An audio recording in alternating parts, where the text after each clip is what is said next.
I've been warning about this for decades.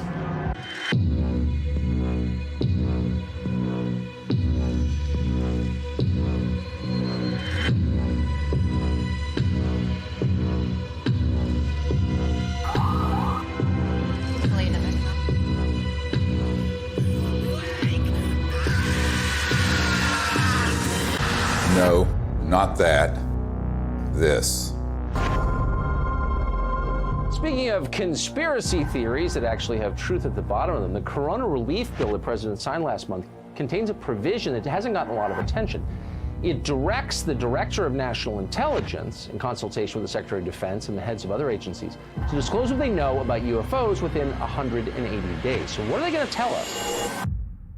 I provided briefings for 4 presidents, foreign heads of state, generals, and a sitting CIA director who later betrayed me. I've seen lives destroyed. William Colby has been missing since April 27th. His canoe was found washed up on the banks of the Wicomico River. Friends murdered. Unthinkable evil unleashed on our planet. All to protect this illegal and immoral secrecy. And nothing I've seen scares me more than this unprecedented moment we are living through. We're in the final hour of an agenda that has been playing out for nearly a century. Centralized monopolies of power in government, the defense industry, and the corporate media are all converging on the same narrative that extraterrestrials are real, they're here, and they're a threat. Those are not weather balloons. Those are clearly autonomous aircraft of some kind that are, as you put it, swarming U.S. military craft. So there are 2 options. Under intelligent control. These are craft under intelligent control, and they're flying with impunity, Tucker, within our airspace, and they can outmaneuver, outperform anything that we seem to have. We need to find out who's operating them and also what the intent is. The truth is, we do know who's operating them. Some are indeed extraterrestrial, and they are absolutely not a threat, as you will see. It is, in fact, the secrecy that is an existential threat to life on Earth and beyond, as stated by the first CIA director, Vice Admiral Roscoe Hillenkoetter.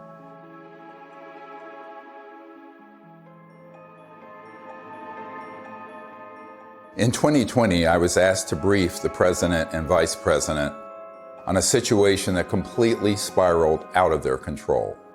They had been lied to, just as you have been lied to. And we cannot stop what is coming if we don't finally confront the truth.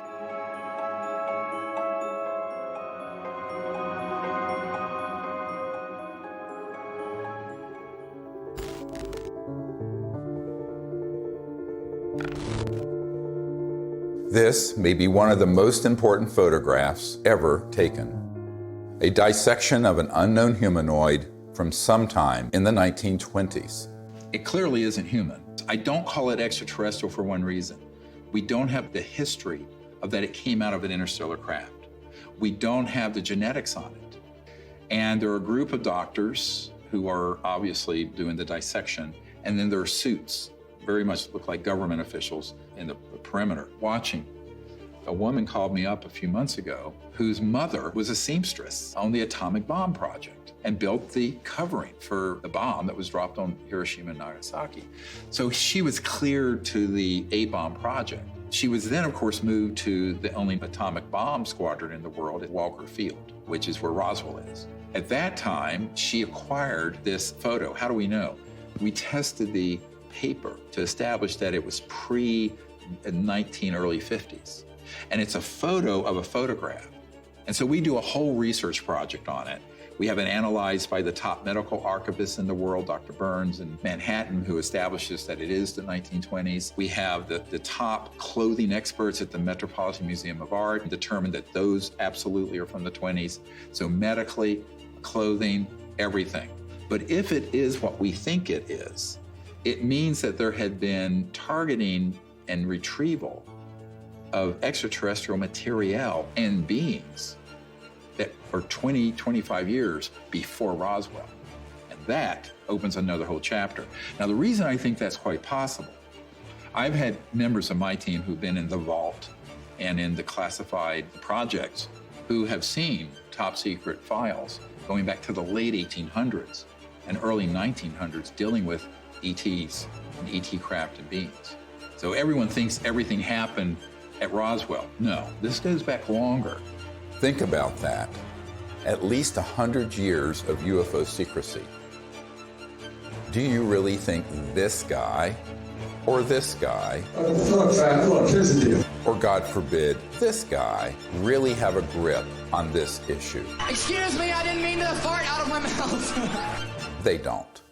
This is why heads of state from around the world come to me, a retired medical doctor, to get the truth about this phenomenon. And sadly, they don't have the power to do much about it once they know the truth. In 2001, I brought together 20 senior military, intelligence, and aerospace whistleblowers at the National Press Club in Washington, D.C., for a press conference that would change the world forever. The men and women who are on this stage and the some 350 additional military intelligence witnesses to the so-called UFO matter and extraterrestrial intelligence can prove and will prove that we are not alone. This marked the public debut of the Disclosure Project and the launch of the global disclosure movement to end UFO secrecy and disclose technologies that would end poverty, climate change, and the use of fossil fuels overnight and transform every aspect of life on Earth. One of the biggest bombshells at that 2001 press conference was the testimony of Carol Rosin, an aerospace executive who worked beside Wernher von Braun, the Nazi rocket scientist who came to America after World War II to work for NASA. Carol received his deathbed confession, a testimony so terrifying that we spent the last 20 years trying to warn about it. Now, here was von Braun sitting at a desk when I first met him, explaining to me that he was told he only had 3 to 6 weeks to live, but that he was going to stay alive long enough to teach me what the real game is that's going on. And it started out when I was in the industry, the Russians were the threat. We had to build space-based weapons against the Russians. And then third world countries called nations of concern at that time. And then the asteroid threat, which I thought was kind of comical that we could just put weapons up there to shoot down or steer an asteroid. And then it leads to the last card. And then he would repeat to me over and over, and the last card, the last card, the last card would be the extraterrestrial threat. He explained to me that there was a moment when we were going to be told that the extraterrestrial beings, that their craft were a threat, and they were not. These craft that have come here are now not UFOs, they're identified flying objects, and we know that they have beings in them. And we have witnesses here who have told you that they can shut down our missile silos. They can stop a rocket going into space that's a test. We have witnesses here who have worked in the classified departments who have the courage to come forward here to support what Wernher von Braun told me back in 1974 to 77. At the end, I said, and it's all a lie. Well, it's still all a lie. The ultimate dream of the dialectical war machine, the military-industrial complex, is to have this war with a potential extraterrestrial civilization. It's their dream of all times. You know, you can roll into place all the kind of strictures of a national security state. You can spend literally trillions of dollars a year on massive military equipment, super high-tech equipment, et cetera. And so that it's logical that they would use that as an excuse. And we do know from repeated examples of it that the utilization of a false flag operation to initiate a war goes on over and over and over again. Our human family does that. The nation states do that. Hitler has done it. They dress up troops looking like some other neutral country they want to invade and have their own troops dress up like them and pretend they've assaulted somebody, and they rush in and attack that country. You know, it's gone on and on. Flashback to September 11, 2001. The world is in shock. The American people are paralyzed with fear and grief. Over the next few days, an unprecedented show of solidarity and patriotism. Americans fly their flag from every car and hang them outside their homes. They unify around an overwhelmed president, brought together as one by terror and loss. Few raised an eyebrow as constitutionally protected freedoms disappeared and the war drum beat loud and unopposed. The 9/11 attack set the stage for an invasion agenda that had been pre-planned for years, as General Wesley Clark revealed in a 2007 interview. He said, I just got this down from upstairs, meaning the Secretary of Defense's office today, and he said, this is a memo that describes how we're going to take out 7 countries in 5 years, starting with Iraq and then Syria, Lebanon, Libya, Somalia, Sudan, and finishing off Iran. I said, is it classified? He said, yes, sir. I said, well, don't show it to me. When Von Braun talked to me about this faked extraterrestrial, he called it a faked alien invasion that was being planned, I saw on a board a list of countries against whom we were going to build space-based weapons. I called Wesley Clark and he answered the phone. And I said, well, what is it about? And he said, well, I asked that question. What is it about? And the guy at the desk said, I don't know. I said, we're going to war with Iraq. Why? He said, I don't know. In its paper, published in 2000, Rebuilding America's Defenses, the neoconservative think tank Project for the New American Century asserted that only a, quote, new Pearl Harbor would generate the political will for the military and defense policy transformations the group desired. Indeed, these traumatizing events are always planned or hijacked in order to manipulate perception and manufacture consent for military action and the theft of our wealth and liberty. George W. Bush, Dick Cheney, and others had decided to go to war with Iraq long before Colin Powell gave that presentation. I feel like it was the lowest point in my professional and personal life that I had a hand in managing it. But we've come a long way since the 9/11 attacks. That same document that called for a new Pearl Harbor goes on to describe how we need to put weapons in space, and even predicts the creation of the Space Force. For a complete fascist takeover, the men behind the curtain will have to play their final card, a cosmic 9/11. This temptation to generate a false flag attack on the part of some extraterrestrial civilization, you even hear people like Ronald Reagan make reference to it. Perhaps we need some outside universal threat to make us recognize this common bound. I occasionally think how quickly our differences worldwide would vanish if we were facing an alien threat from outside this world. Wouldn't it be clear if we all of a sudden found ourselves being attacked by an extraterrestrial civilization? We'd finally all come together. Wouldn't that be really lovely? Well, it's not really lovely for the industrial state. They don't want to lose their other enemies first. They want to use up all that before they go to that extreme. The last card was the most profound experience I had in my whole life. And I accepted the mission. And until Stephen Greer picked me up and talked me into going to the Disclosure Project, when I had just about given up, that's when I saw that there were other witnesses to what's going on, to the truth, to the facts. When she told me what Wernher von Braun had said, it didn't surprise me, because I had previously met with a number of people in the defense industry and in the intelligence community who had already told me that there was such a plan and that it could be actuated at any moment. And that was one of the long-term agendas, was keep the technologies away so we can maintain our industrial base of fossil fuel and all this. When we're ready to pull the trigger on releasing this information, spin it in the direction that benefits the foxes guarding the henhouse, the people holding these secrets. But it was interesting to hear that all the way back in the early 70s that he had been warning her about this. And we know that those systems were developed in the late 40s and 50s. Truth seekers who explore the wonders of the ET phenomenon walk an extremely dangerous path. Most get sucked into the gravitational pull of the black hole of disinformation, where lies about the UFO cover-up and about ETs themselves poison the minds of even the smartest and most well-intentioned investigators. These lies include ETs are demons. It's all interdimensional, not extraterrestrial. We don't have man-made UFOs.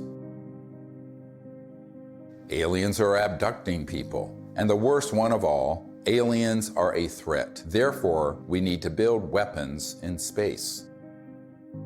If we cannot commit to no weapons in space, to no war in space, then we're going to continue to have wars on Earth, and we're going to continue at the accelerated pace that we're in right now towards our own human extinction. One of the difficult things of the last 6 months was that I learned that the same group that had been feeding false information to the public through TTSA had their counterparts that had been going into the president's office providing some information, but a lot of disinformation. So the way really good counterintelligence works, or disinformation works, is that at the core of it, there's some truth. So they'd say, okay, the aliens are here, and here's some evidence, but they're a threat to the national security, and we need to have the Space Force. Wow, Space Force. And they get into this thing called the White House and the national security state, and they're completely at the mercy of the people who are going to brief them, and the ones who are assigned and cleared to talk about this issue, by definition, have been in those clandestine operations. I did a video brief for the president, vice president, and also for President Putin. That the problem is, by the time I had good access, they had already been, unfortunately, quite brainwashed on this, had already taken policy steps that included the Space Force creation and what have you, and then we were running up against the election. One thing is clear, is that the normal constitutional channels that you would think would be in control of that aren't. Presidents that aren't briefed in on this, heads of the Defense Intelligence Agency come in who aren't briefed, and I'm convinced they're not. From talking to them, it's clear they don't know what's going on there. So there's some other structure. I happen to be persuaded by the evidence that immediately after Roswell, when they recovered a craft and bodies from the UFO vehicle, that the Truman administration set up a body that was outside of the normal constitutional framework of our United States government. And it was made up of major elite people that they view as the real power elite. A shadowy government with its own Air Force, its own Navy, its own fundraising mechanism, and the ability to pursue its own ideas of the national interest, free from all checks and balances, and free from the law itself. It's sort of a shadow government within the government, not just in the United States, but all around the world. And the kind of power they have, both financially, technologically, and the means of projecting power militarily, is much greater than anything that the conventional military or the conventional government or the President of the United States has. Eisenhower knew it, and by the time he left office was very upset about it. In the councils of government, we must guard against the acquisition of unwarranted influence, whether sought or unsought, by the military-industrial complex.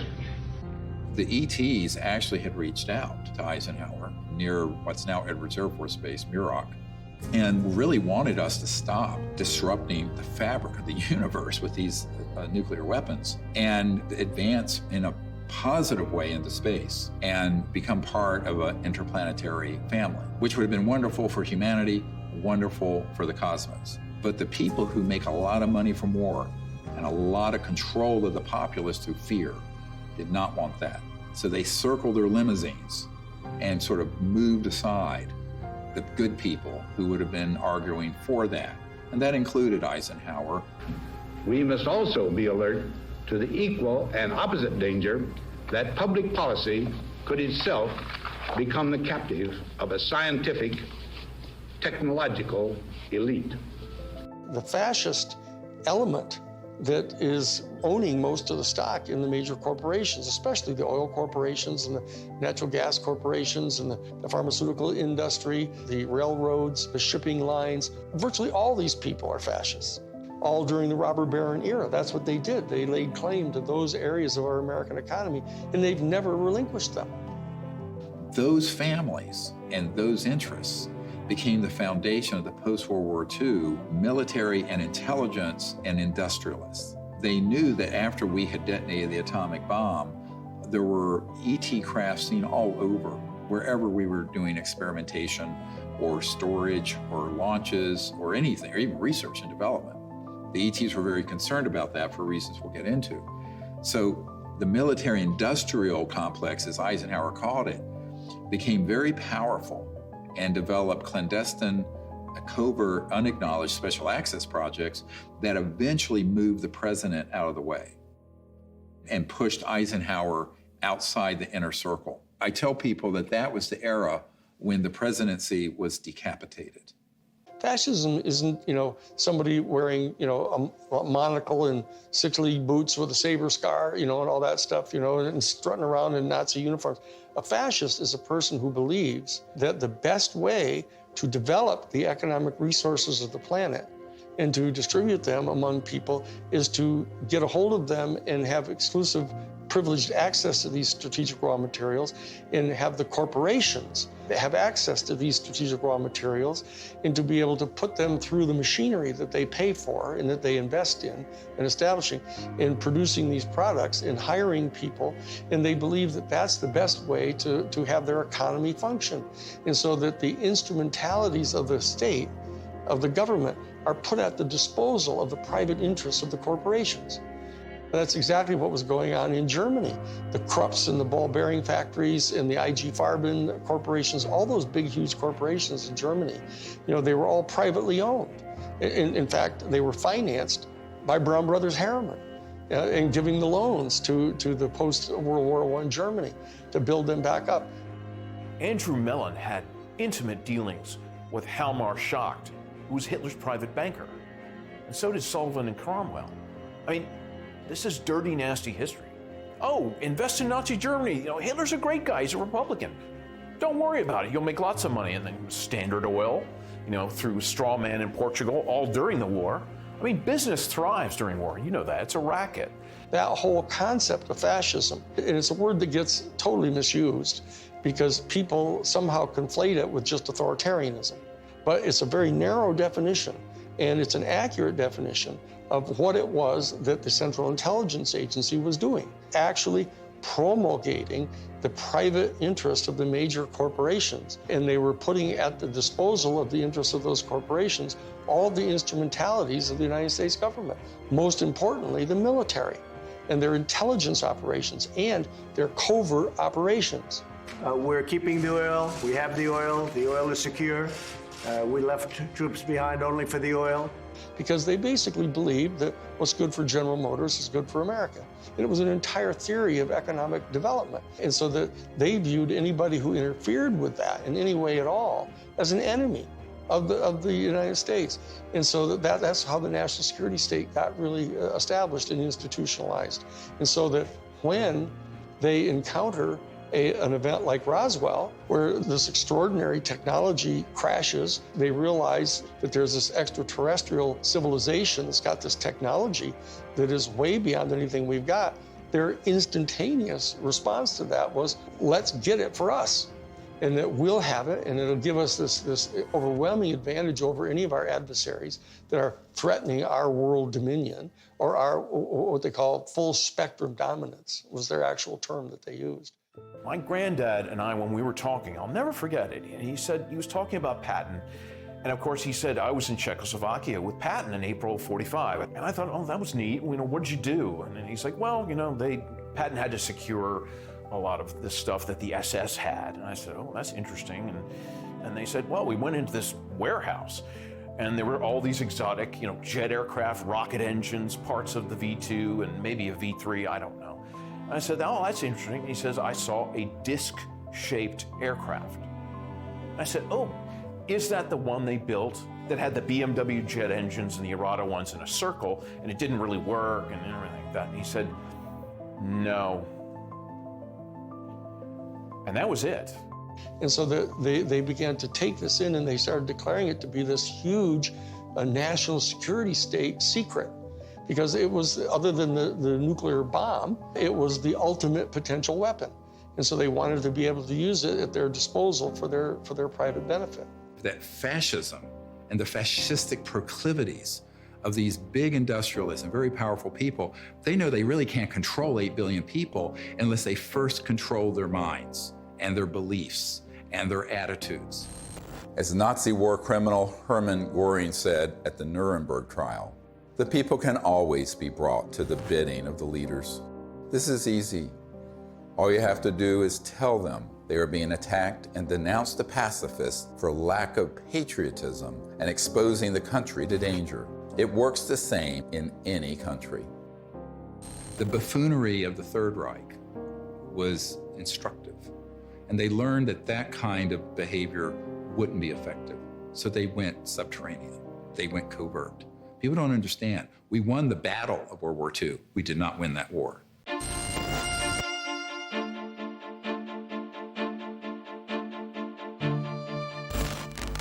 My name is Paula Harris. I'm an international investigative journalist in the area of UFOs. I've been working in this field since 1979. When I was living in Italy, I was reading in a journal that two little boys, they called them Indian boys, had been present at a crash near Socorro, New Mexico.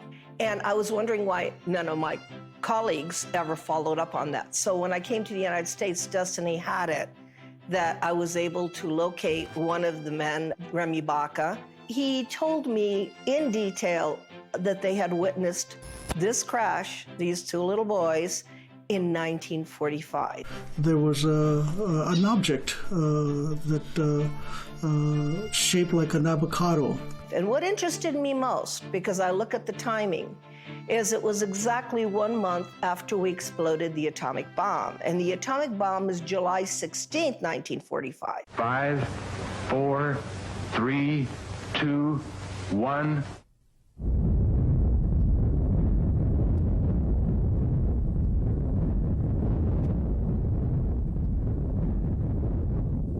And they actually went up to the crash site and saw 3 beings. They were tall and thin, they had long arms. They had said they looked like a standing fire ants. One of the witnesses said he thought they were hurt because they were screaming, and the witness was 9 years old, so he wanted to go in and help them. I had these feelings that were being projected from them to me through my mind. I could feel what they were feeling, pain, anxiety. They were far away from home. They were lost. They were hurt. And I could feel that. And I could see all kinds of pictures in my mind that to this day I have not been able to figure out what they were. So why it's important is we have 2 witnesses. It happened August 16th, 1945. And from that area, about 13 miles away, we had exploded the atomic bomb. So I thought, well, let me go there. And for 5 years, I investigated this case and realized that whatever happened 1 month later was a statement to the planet. It was a statement about our going into the nuclear age. And it was a statement that meant, wake up, because whatever you guys did 1 month before is going to affect you for the rest of the planetary life. Assuming that they've always been there, but what caused this great interest in us, this large incursion after 47? Obviously, the atom bomb. If you accept the multidimensional theory, it's highly likely that we've done a hell of a lot of damage. In somebody else's world, they might have even done more damage there than we did here. We kicked the hornet's nest because we actually were doing more damage in those other dimensions and worlds than we were doing here. Step in the shoes of a generic extraterrestrial who's tied into a civilization that's interstellar capable. And you are observing that in one person's lifespan, 100 years or so, we're going from guns and maybe cannons and a machine gun in World War I to thermonuclear weapons, then into the space age. Then these clandestine and covert unacknowledged projects develop weapon systems based on studying extraterrestrial systems and then beginning to put them on satellites, on aircraft, and on ships and on land-based systems. So the ETs are sitting back and looking at this in its aggregate. And now we're decades into the solutions for poverty in the environment, decades into the ability to have a new economy that would be just, and also would be a space economy. We could be out in space peacefully. We're decades to when we should have ended the war to end all wars was supposed to be World War I. What have we done? One war after another. Now they want to launch the big one, this final card that Werner von Braun spoke of, interplanetary war, by hoaxing an alien threat. So these civilizations are really quite appalled, frankly. And at the same time, we're using weapons like atomic and nuclear that disrupt the fabric of the universe, and their worlds are affected. We knew the world would not be the same. Few people laughed. Few people cried. Most people were silent. I remembered the line from the Hindu scripture, the Bhagavad Gita. Now I am become death, the destroyer of worlds. I suppose we all thought that one way or another. I am death, the destroyer of worlds, plural. Worlds, plurals, not just this planet. So it got to me that Oppenheimer knew right well that they were having UFO visitations, that someone was interested, and I had in my possession already the MJ-12 documents that are on Ryan Wood's website. A letter from Robert Oppenheimer and Einstein addressed to President Truman. It's called Relationships with Celestial Within Our Bodies. When you say relationships with celestial bodies, and you are calling whoever was over that area cultures, you're not really talking about any kind of hostility. What you're talking about is more integration. So that whole document said, what do we do with this problem? Do we communicate with them and treat them like they're another country? And if so, the United Nations is not capable of handling this. In the document, it says we need to create a supra-United Nations. These are the words of Einstein and Oppenheimer. Who can deal with this problem? The ETs have done a number of things when we go too far, where they stop it. Now, they don't do anything hostile or violent back. They've made it quite clear through very explicit events where the ETs do not want humans going out there with guns blazing. A couple of nuclear weapons sent into space were destroyed by the extraterrestrials. The one incident, for example, was they actually photographed the UFO following the missile as it climbed into space and shining a beam on it, which neutralized the missile. And that is their major concern, is to preserve the integrity of the Earth, because it affects their own system. The very end of the 70s or the early 80s, we attempted to put a nuclear weapon on the moon and explode it for scientific measurements and other things, which was not acceptable to the extraterrestrials. And what happened? They destroyed the weapon before it got to the moon. The idea of any explosion in space by any Earth government was not acceptable to the extraterrestrials, and that has been demonstrated over and over. And what's the consequence? How is that demonstrated? By the destruction of any nuclear weapons sent into space. If they were hostile, they would have just eliminated all that testing. They don't. I find out that is not the way they operate. They warn. They say, what the heck are you doing to your beautiful planet? And you have a choice. We have a choice. We can listen, or we can let it happen. If people are watching the media right now, they're not hearing about the peaceful extraterrestrial craft. What they're seeing are released, supposedly leaked documents, leaked videos, much of which is not even true. They're not real. It's faked right there.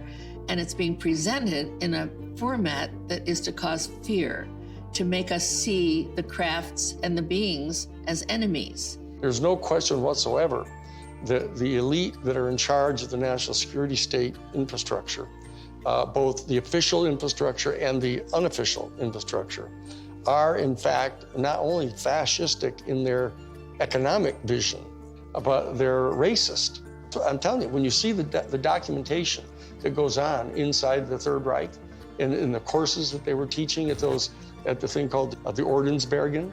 The Ordensbergen was this series of 4 castles where they trained the SS people, and you get access to their documents where they're talking about this eugenics and everything. Why is it that they hate the Jewish people the way they do? And people don't have any idea. People got some weird, distant ideas about this, mainly because we allied so closely with the fascists, even immediately after World War II, that they suppressed all of this information about them.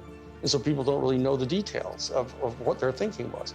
But the bottom line is that this issue of racism runs extremely profoundly deep in this elite, white, male, Caucasian elite that owns most of the stock and shares of the major corporations and are the promulgators of this fascist ideology, right? And these are the people that were put in charge of the UFO program right from the beginning. Many people who would consider themselves New Age and into all this stuff fall into these camps of, well, there are the good aliens and the bad aliens. And the good aliens almost always look like someone from Norway. And the bad ones have different features or maybe darker. I'm going, this is racism. You just call it out what it is. This is absolutely racism extrapolated into an interspecies level. Not just racism, but speciesism, which is even deeper. We have to try to overcome this. We have to train ourselves. They're hoping that we as humans evolve out of this mindset of ingrained racist tribalism and not go down the path that these covert interests want us to do and extrapolate into space, push out into space the racist world we've had. I call it exo-racism. Justification for war or genocide always begins with dehumanization of the enemy. For example, as part of their anti-Semitic propaganda campaign, the Nazis revived the centuries-old blood libel, the allegation that Jews murder non-Jews, especially Christian children, in order to obtain blood for the Passover or other rituals, in order to lay the foundation for a false flag alien threat. The national security state has engaged in a similar propaganda campaign for decades, a cosmic blood libel. The national security state apparatus and their media allies have been flogging that particular theory that these extraterrestrial civilizations are all here to eat us or to take over our planet and rape our women. There's a whole scenario that's always gone on the part of authoritarian warrior states, about the ultimate other, the Hun. 95% of all of the movies that have ever been made about extraterrestrial life have portrayed them as hostile and dangerous to us, and it sells in that way. I don't know why people watch those movies. But on the other hand, I don't know why people watch cage fighting either. When Unacknowledged went viral and got hundreds of millions of people to see it, within months, they stood up the TTSA with Luis Elizondo, who is a famous disinformation operative in the Pentagon, at least amongst intelligence officials that I've met with, and others who are well-known disinformation figures within the UFO subject. That began the whole process of trying to pull the narrative back to, gee, we don't know what these are, but here's the evidence that we're, quote, leaking, which wasn't a leak, it was a controlled release. And then they hit the button, so the mainstream media that will take dictation from the intelligence community begins to cover it in the New York Times and CNN and every network around the world. Whereas the Disclosure Project has 100 times more direct military witnesses and better evidence. And they wouldn't touch it because it doesn't have the threat narrative attached. It doesn't have the agenda attached. The UFO threat is being exposed by this former Defense Department official.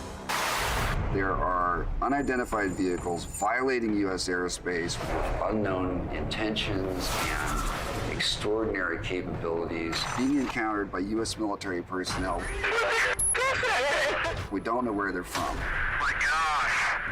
Chris Mellon, descendant of one of America's most influential families, oversaw the budgets for some of the military's most top-secret weapons programs. I think there's a reason they picked a Mellon. This is a tradition in our family. You know, as you said, the Mellons were the first family of intelligence that will go along with, you know, we need to do this for the good of the country. You know, yes, you gotta lie and do whatever you have to do, but, you know, this is what we need to do. And they'll just do it. I mean, I'm not gonna, you know, stay silent when members of my family lie to the American people. I won't do that. It's one thing for my dad, you know, in the old days, to get up there and do some mild fibs about, you know, highways. This is not. You're messing around with the survival capability of the human race. Correct. I mean, that's not an overstatement. Right. This is deadly serious. It's not funny.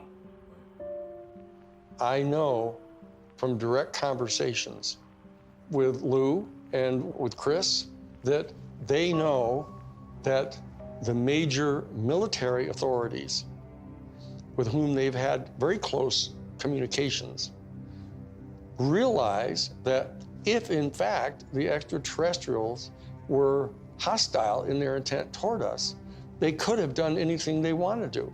They can come and go at their pleasure.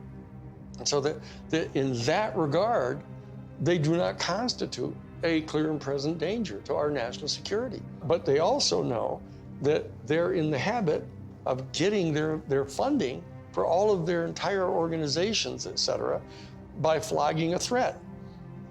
And so that they're inclined to do that because the simple fact is they don't trust the people in Congress. They think the people in Congress are so Pavlovian in that they, in fact, distrust their constituency so much that they have to scare them. And so they say, well, if we're going to be able to justify having hearings about the UFO issue, we're going to have to tell our people that, you know, oh, they're a potential threat to us. And so therefore, they're conning their own constituents. And then they are getting conned by the military-industrial complex because they don't trust them either. And this is a question of integrity. That as long as people are not trusting each other and they're conning each other, you know, this is dangerous. This is how wars start. This is how people lose control of the narrative of what's going on here. Those of us in the CE-5 community, et cetera, need to establish some kind of level of discourse with Lou Elizondo and with Chris Mellon. All they have to do is know that we're obviously sophisticated enough to know that what they're saying publicly, they know isn't true. We have to be able to establish diplomatic relations with our own people if we're going to establish diplomatic relations with an entire extraterrestrial civilization. And so that we can't just degenerate into the same kind of low consciousness bullshit, you know, that we're afraid of. The facts about UFOs are so much stranger than the lies that you discredit yourself simply by telling the truth, especially when it comes to so-called alien abductions. Perhaps the most devastating aspect of the cosmic blood libel is the hoaxing of alien abductions by humans in order to create a culture of fear towards extraterrestrials. Dozens of insiders have confessed this secret to me, but it wasn't until 2016 that I was able to get one of them to say so on camera. We did do that, yes. OSI did that. There was a special group out of the 7602nd Air Intel Wing at Fort Belvoir that came out and did that. They had these people that had maybe some sort of defects, anatomical defects that were brought in to fool people into thinking they're aliens. Yeah, I can't give you any specifics because it's still, the program is still classified, and they're probably still doing it. I wouldn't doubt it. They were still doing it. These civilians got onto the base and got into something, and they saw something they weren't supposed to see, and this group came out and went into their home and scared the dickens out of them and staged an alien event. Exactly. We have these technologies. They are being used in false flag operations where they hoax events. And the purpose for all of that is a sort of psychological warfare, as it says in the CIA document I have. The director of the CIA saying the UFO subject is very valuable for its psychological warfare potential. And that is a very interesting thing to be written in 1953, right? And what does that really mean? Well, it means that the long-term defense strategy from the late 40s and 50s forward was informed by eventually using this last card to consolidate sort of a global, totalitarian military control of the population. Could it be manipulated purposely by people who have the technology to simulate UFO sightings? And people say, well, of course not. Who would do a thing like that? Well, I would remind you that during the Watergate investigation, it was discovered that there was a plan originated in the White House to surface a submarine off the coast of Cuba and paint the second coming of Christ over the island of Cuba using holograms. Which is well within our technology today.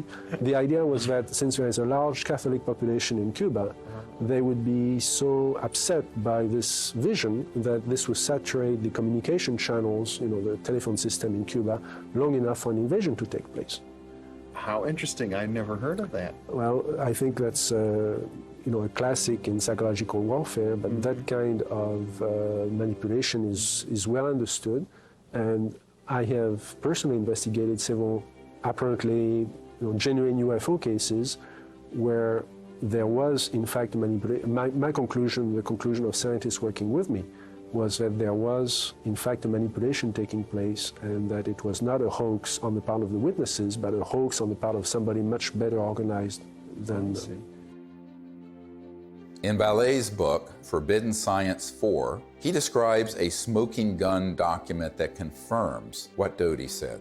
In an entry dated Thursday, 26th of March, 1992, Vallee writes, "I have secured a document confirming that the CIA simulated UFO abductions in Latin America as psychological warfare experiments.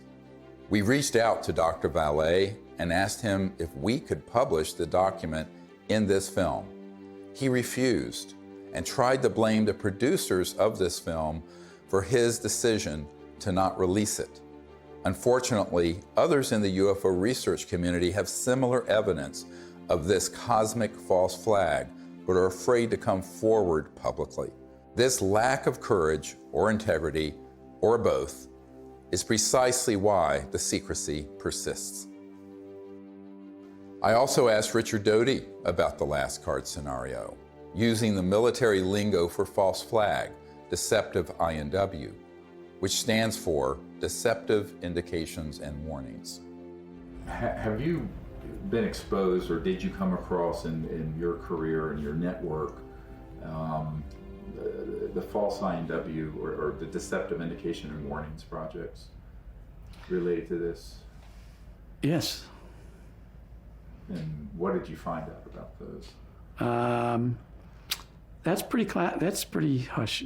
I don't think I should talk about that. Yeah. I mean, that's why when I briefed the head of the Defense Intelligence Agency, that was the main subject. That is, that's very sensitive. Yeah, it's very sensitive. Yeah. Extremely. Yeah. So we'll just pass that question on.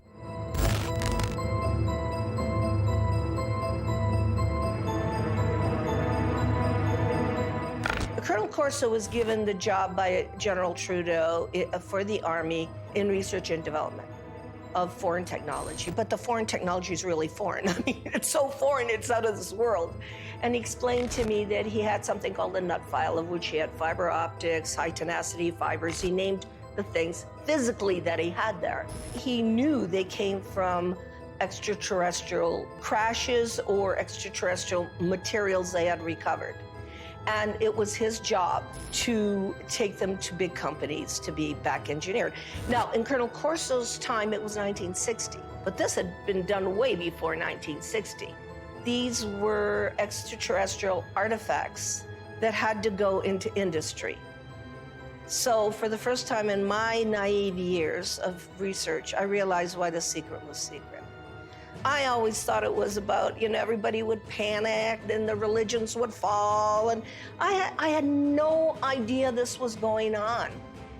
And ever since my association with Colonel Philip Corso, I realized what this is about. What this is about is the toys, the artifacts.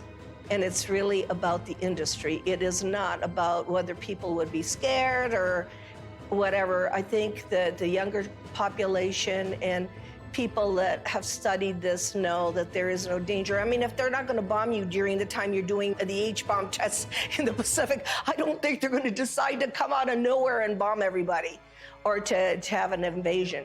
There are too many times where we could have had an intervention that was hostile, and we never have, and we're the enemy. Hey, John, happy birthday. There's no way that I can, sugarcoat this. I was talking to a gentleman about the UAP report, and he contends the Pentagon has alien bodies and crafts. So I just wanted to run this past you. Does DOD have these things, and if so, where? Jeff, the UAP task force is really designed to take a look at these unexplained aerial phenomena, try to help us get a better understanding of them. Again, I'm not going to get ahead of the report that the DNI will submit, that we are helping, obviously, and providing input to, and I think I'll just leave it at that, Jeff. This exchange would have been unthinkable even a few months ago. And notice that he didn't deny it. There are three major lies of the current false flag disclosure of UFOs in the media. Number one, we do not know what UFOs are. Lie. Number two, the U.S. military does not have any aircraft that can perform in the way these UFOs maneuver. Lie. Number three, they are a threat to national security. Lie. The only threat to national security and world peace is the unacknowledged projects using man-made UFOs and other technologies to hoax alien events. Period. And yet, we are inundated with messages about the threat to national security posed by UFOs. We take all incursions into our operating spaces seriously. So, I mean, like everybody else here at the Defense Department, certainly we are taking the entire matter seriously as it regarding the potential for safety concerns.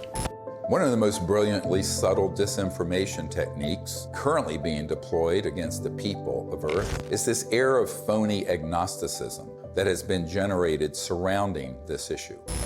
Do you believe that they sincerely don't know what these things are and where they don't? We have the best military on planet Earth, the greatest intelligence agencies. These are true unknowns, and they were swarming our military arsenals. They're seen over nuclear facilities. This is documented. We need to find out who is operating these vehicles. There's a certain studied agnosticism that the media is allowing to come out through these ufologists. For example, Nick Pope. I mean, we are under siege. It's like there's a war of nerves going on. And if this was drones belonging to a foreign adversary, there would be an absolute outcry. And yet, the situation we're in, that we don't know what these things are, and they might even be extraterrestrial, that's worse. So I agree with Luis Elizondo on this. This is a potential catastrophic failure of intelligence. The same thing with people like Chris Mellon, whether he's been paid or not.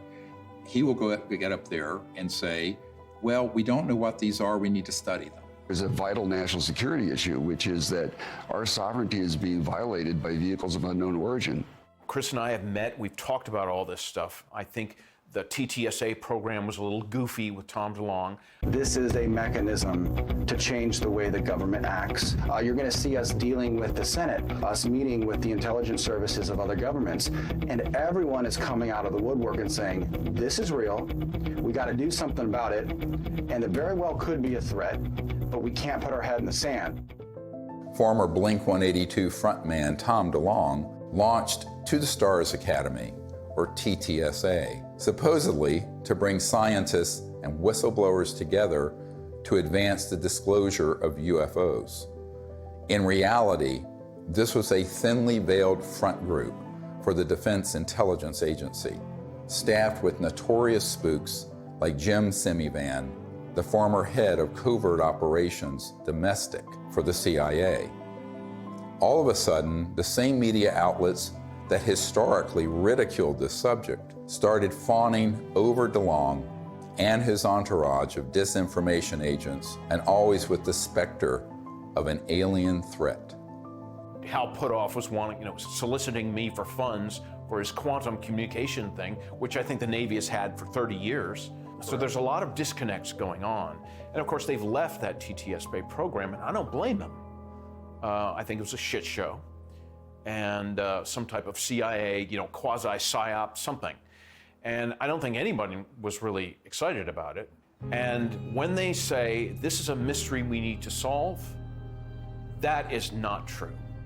As you and I know, the US military, especially the Navy, has reams of information on every shape of craft, where it's from, who's driving it, what they're up to, Forget it. It's just been going on for 70 years. The military-industrial complex is not stupid. Neither are the branches of the military. They know exactly what's going on. I think Chris means well. I really do. I don't think he's one of these guys, that's going around here, I'm going to fool the public and get paid for it. He doesn't need the money. I don't need money. We don't need fame or money. That's the last thing a melon wants. I'm telling you. And of course, TTSA even had a Lockheed Martin Skunk Works engineer who said, we need more money to study this because we don't know how these operate. In 1984, I got my chance to go to the Skunk Works. I'm working on things that defy imagination.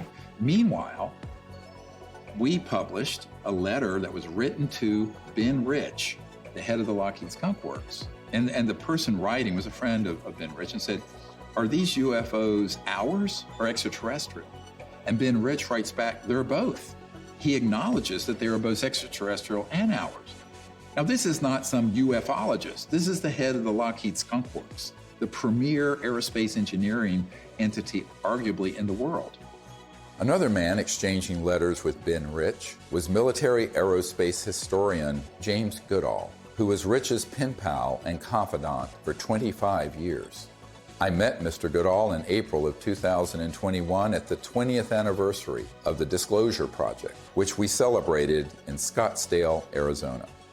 He was dying of esophageal cancer. This is the mid-90s. He'd already retired from Lockheed. And I tracked him down. He was at USC Medical Center near the end of his life. And we were talking about John Andrews and some other stuff, and we started talking about UFOs. And he said, Jim, we have things out in the desert that's 50 years beyond what you, and he was talking directly to me, beyond what you can imagine. And if you've seen movies like Star Trek or Star Wars, we've been there, done that, or decided it wasn't worth the effort. I said, Ben, you want to expand upon that? And typical Ben response was, no. The first time I realized that some of these vehicles were actually man-made was when I met aerospace illustrator Mark McCandlish, who testified at the Disclosure Project press conference about a highly classified air show at Norton Air Force Base, where reverse-engineered flying saucers were unveiled for those with a, quote, need to know. A male staff member in Congressman Brown's office not only confirmed the exhibit, but the fact that there were 3 discs at that exhibit. These discs were hovering off the floor without any visible means of support. They were referred to as alien reproduction vehicles, also nicknamed the flux liner because they used high voltage electricity. This is a diagram that I made based on a sketch that Brad Sorensen did for me in rough form shortly after he had his sighting, and subsequently cleaned that drawing up and made it much more accurate. And that's the drawing that Dr. Greer is holding there now.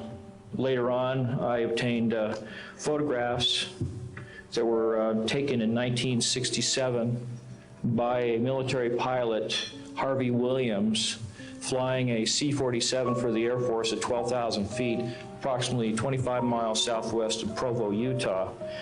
This particular vehicle matches the so-called ARV in all proportions and respects in terms of the detail of the shape of the craft.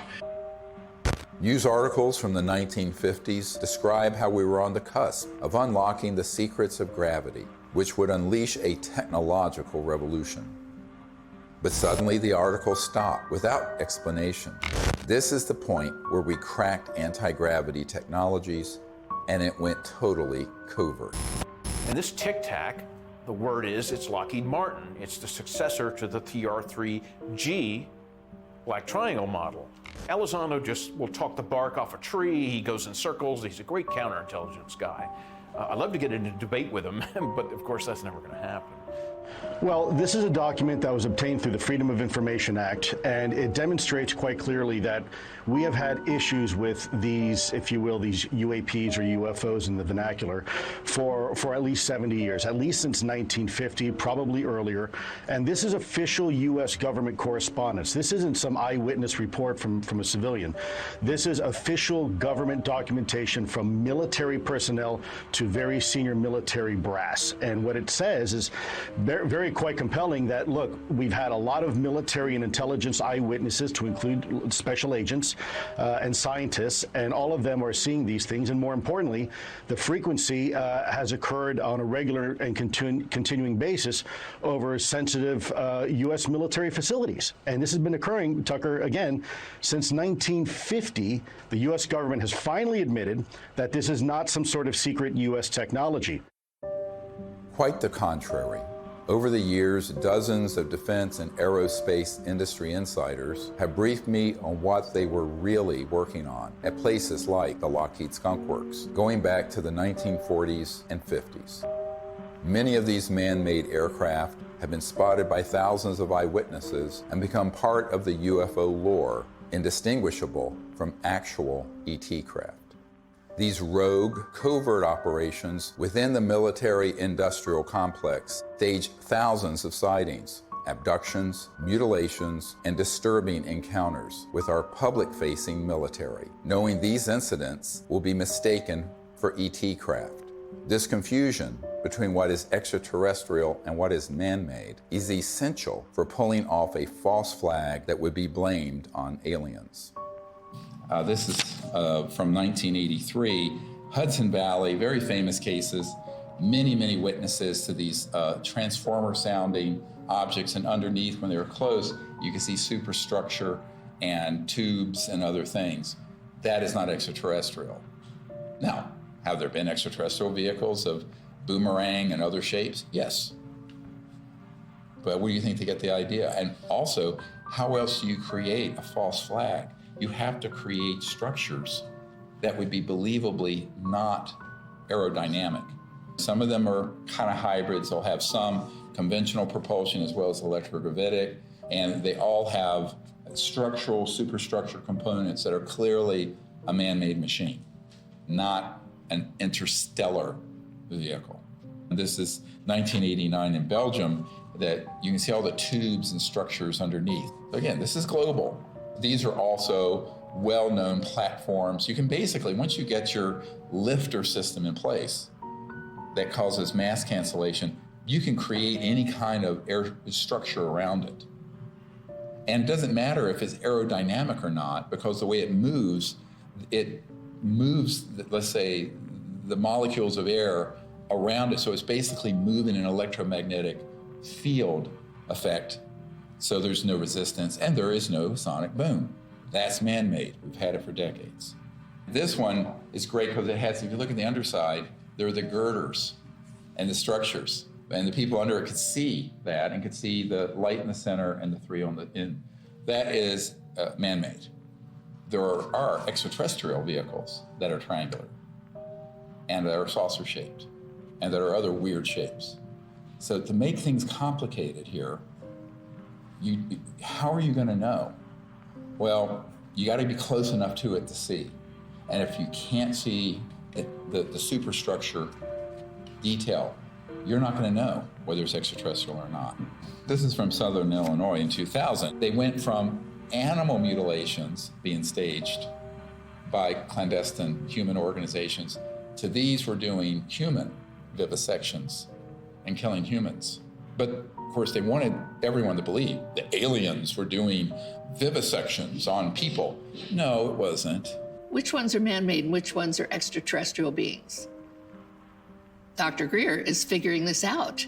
We've got to listen to this information. These are facts. This is not rhetoric. And then we've got to be able to apply it. We're taught to be afraid. We're taught to fear. We're taught to fear extraterrestrial beings. Really? Get over it. Meanwhile, you have people who would purport to be experts in UFOs going on Fox News and other news outlets saying, we don't really know what these are. It's a big mystery. They've lied by omission. And when they say it's a mystery, that's a lie. Okay, I'm sorry. But that, I'm not on board with that. And that, But they have to know that's a lie. Right. So they do. And I think, it's obvious. So, that's why I'm giving this interview with you today. I mean, I've had enough of that. I had enough with my dad. Was he a liaison to Majestic 12 as a magic member? Probably. He probably had 2 pages of the UFO file. Don't worry about the rest of it. Just 2 pages are all you need. Okay, yes, sir. And Chris is going, yes, sir, too. So those people are very studied agnostics who act like we don't know, we don't know, we don't know. And that's why they're given an audience. If they were actually to say, here's what they are, here's what they're doing, which is what a truthful disclosure would be, they would be banned off those networks. I don't think I've ever spoken to anyone who has seen more reports, paperwork, photographs, interviews as you on this topic. Has there ever been a confirmed extraterrestrial ship? We'd have to say no. We'd have to say what's confirmed is that we don't know what this, let's call it a ship or an object. We don't know what it is.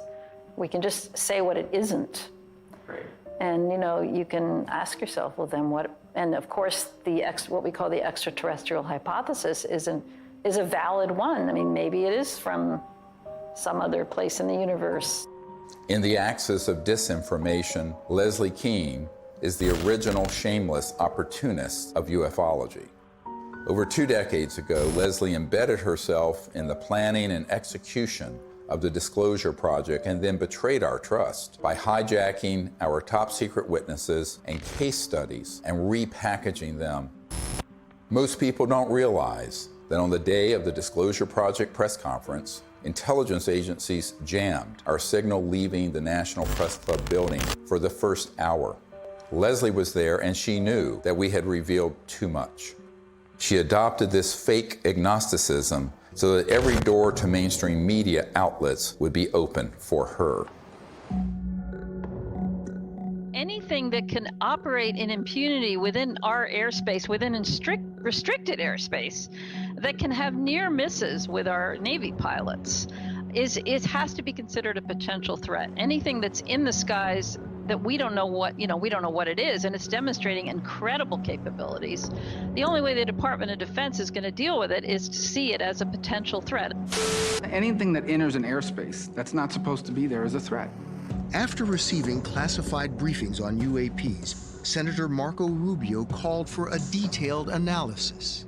This past December, while he was still head of the Intelligence Committee, he asked the Director of National Intelligence and the Pentagon to present Congress an unclassified report by next month. We've gone this way before. There have been many initiatives. Gerald Ford, when he was a congressman, held hearings, went nowhere. The whole window dressing of Project Blue Book, and then that was just really a publicity stunt by the Air Force. And most recently, the $22 million that the Pentagon spent on this Bigelow aerospace study. I had a Zoom meeting this summer with General Herbert, the chief advisor to Senator Harry Reid, and they authorized this funding. After spending $110 million, maybe more than that, because it was a 6-year-long program, where's the beef? What's the results? That money went to Robert Bigelow, who was in Nevada. And he's a buddy of Harry Reid's, right? Right, who was chair of that committee. UFO proponent, exactly. Thinks they've definitely come here many times. Right, so, you've spent $100+ million gathering information, and what did you do with it, outside of, collecting a couple of videos? The people in that circle around Mr. Bigelow and Bigelow Aerospace were all operatives of these unacknowledged special access projects. They made sure that those $22 million were the equivalent of opening a toilet lid, putting the money in and flushing it.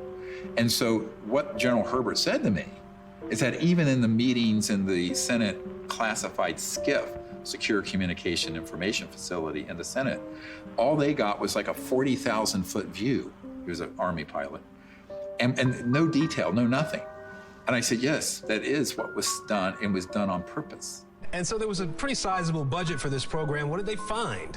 Well, I mean, basically what they did with that budget is a lot of different research to try to document what was going on, to try to understand the physics behind how the objects, move around, and then to just keep records of what they were observing. But they haven't been able to find what they are, where they're from, or anything like that. And I said, do you feel they were holding back? He says, oh yeah, a lot. And we were very angry about it.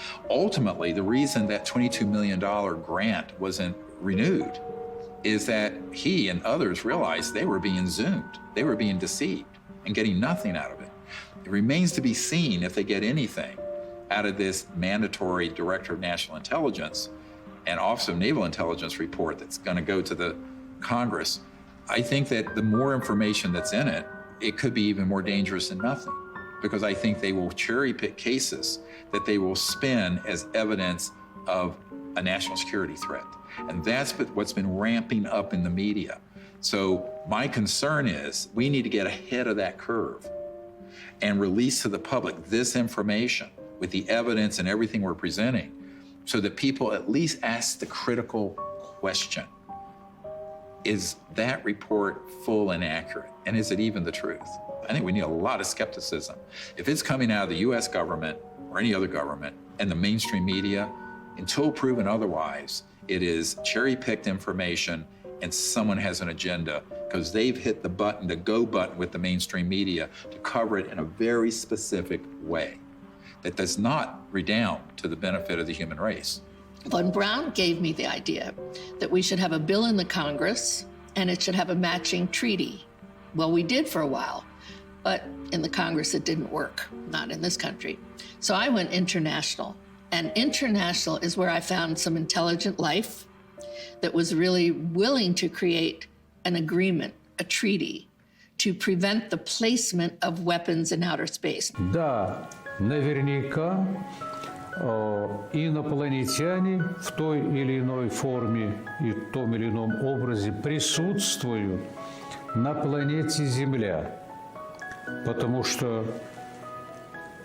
из миллиардов галактик, по теории даже вероятности, не может организованная разумная жизнь существовать только на планете Земля.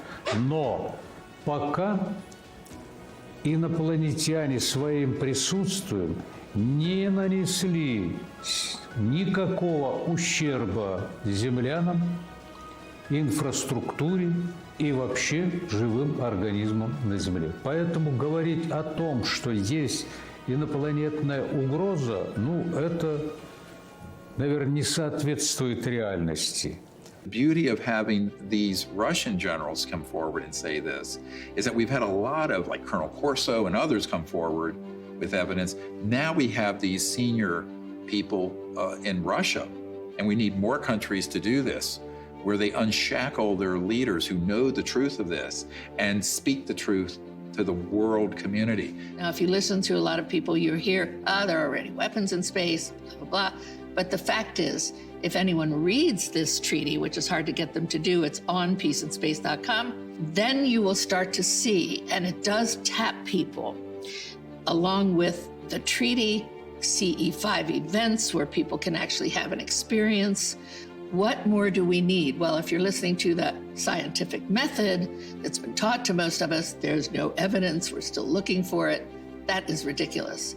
What about the people like me, like Dr. Greer, like 900 other witnesses? What about them telling the truth, risking their lives? The courage that it takes to do this, I haven't had it until now. There is another path, just outside the gravitational pull of that black hole of disinformation. It's the path I've spent my whole life fighting for and protecting. It's the path that leads to enlightenment, world peace, and the realization of technology so advanced that to us, they would seem magical. This is the path of truthful disclosure and peaceful relations with our brothers and sisters from the stars. CE-5, or Close Encounters of the Fifth Kind, is a set of protocols I developed to initiate peaceful contact with interstellar civilizations. It's easy enough for anyone to do, and will absolutely transform your life. Millions of people are learning how to do CE-5 by connecting with local CE-5 groups or by downloading guided meditations in the CE-5 Contact app. Doing that in the context of meriting citizenship in a galactic civilization is a very meaningful meme. To say, look, we need to work on ourselves. We need to elevate our consciousness. We need to hearken to the higher angels of our own nature, etc. That's all a dynamic that we do have control over. That's why I think the CE-5 thing is so important, because that's the best way to get data, not to be speculating, from our own political ideology about what they might be like. We really have to have direct communication with these beings. The more, the better. That dual role of elevating our own consciousness and rising to the highest levels of the angels of our own human nature on the one hand, and reaching out to establish communion and contact with the extraterrestrial beings themselves are the two pathways that we have. And in dealing with the national security state, we just have to take whatever steps we can in the legislative realm to impose treaties to keep us from doing things like militarizing space and developing space weapons and all that kind of stuff. That's another third leg of this stool that we have to really do to exercise whatever kind of control we can have over the political realm. And that, I think, is the only way we're going to have not just world peace. World peace should have happened at the end of World War I. We have to have universal peace. At this point, world peace is too late. We're already in an interstellar moment. We're already in a cosmic time. So we have to have universal peace. And universal peace comes from both our external policies and behaviors and from within, the great peace within, this state of universal consciousness. As we wrap up this film, we are seeing the threat narrative intensify by the day. Language like, "We need to stop trying to contact aliens," seems to confirm my long-held suspicion that CE-5 would be blamed for a staged alien attack. Do not believe this lie. This isn't entertainment. This is our survival. I saw that Dr. Greer would never stop doing this until he took his last breath, and that he needed help with this. This is not about us. It's not about, fame, fortune, money. There's no money anyway in all this. It's about finding a group of people that have the same vision, but the most beautiful vision he has. And I've attended so many CE-5s, is that he has found a way, a non-hostile way, to communicate with who's ever out there, because whoever's out there is depending on him to change this situation. So that, for me, is the most important. The CE-5 protocols that everybody can do is going to make a darn difference. So for me, the Disclosure Project is a miracle. And it hasn't been easy. It has not been easy. Can I give you a hug? I love you. You just keep going. We're here. You just keep going, okay? I'll never leave you, so you just keep going. Do what you do. And do what you do the best, because if we don't do it, nobody's gonna do it. Do you understand that? Okay.